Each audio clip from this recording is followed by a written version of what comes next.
ഇന്ന് നമുക്ക് ഒരു മിനി ഫ്ലവർ പോട്ട് റെഡിയാക്കാം. എന്നാ വാ തുടങ്ങാം. ഇതുപോലൊരു ചെറിയ പേപ്പർ ഗ്ലാസ് എടുത്തോ. പിന്നെ ഒരു പൈപ്പ് ക്ലീനർ എടുത്ത് അതൊന്ന് ഹാഫാക്കി കട്ട് ചെയ്ത് അതിനൊന്ന് ഹാഫാക്കി മടക്കി വെക്കണം. ഞാൻ കരയാൻ പോണ പോലെ പറയണത് എന്താന്നാരും വിചാരിക്കല്ലേ. പനി പിടിച്ച് മക്കളെ, തൊണ്ടക്ക് ഞണ്ടിറക്കിയ പോലെയാണ് സൗണ്ട് പുറത്തേക്ക് വന്നത്. അങ്ങനെ സംഭവം ഇതുപോലെ ഒന്ന് മടക്കിയെടുത്ത് നമ്മുടെ പേപ്പർ ഗ്ലാസ്സിലേക്ക് ഇതുപോലെ വെച്ചൊന്ന് പ്രസ് ചെയ്ത് കൊടുത്താൽ മതി. പശ വെച്ച് ഒട്ടിക്കണമൊന്നുമില്ല, കാരണം അത്യാവശ്യം സ്ട്രോങ് ആയിട്ട് അത് അവിടെ ഇരുന്നോളും. അങ്ങനെ നമ്മുടെ പേപ്പർ ഗ്ലാസ് ഫുള്ളായിട്ട് കവർ ചെയ്യണ രീതിയിൽ ഇതുപോലെ വെച്ചൊന്ന് സെറ്റാക്കാം. അങ്ങനെ ദേ ഇവിടെ നമ്മുടെ പോട്ട് റെഡി ആയിട്ടുണ്ട്. ഇനി നമ്മുടെ പോട്ടിൻ്റെ ഉള്ളിൽ ഫ്ലവർ വെക്കണ്ടേ, അതിൻ്റെ ഇതുപോലെ ഒരു സ്പോഞ്ച് ഇറക്കി വെക്കണം. ഇനി ഫ്ലവർ റെഡിയാക്കാം.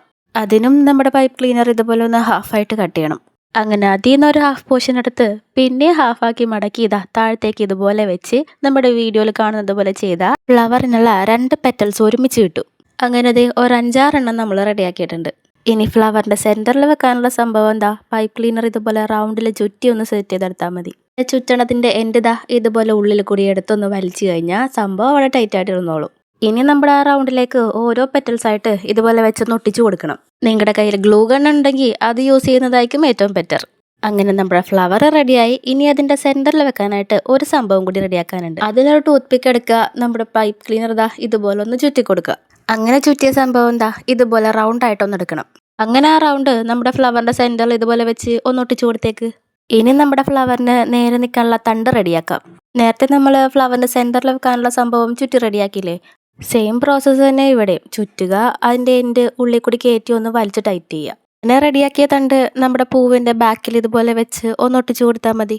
അങ്ങനെ നമ്മുടെ തണ്ടിന് ആ ഗ്രീൻ കളർ ടേപ്പും കൂടി ഒന്ന് ചുറ്റി കൊടുത്ത് 2 ഇലയും കൂടി വെച്ച് കഴിഞ്ഞാൽ ഫ്ലവറിൻ്റെ കാര്യം ഓക്കെ.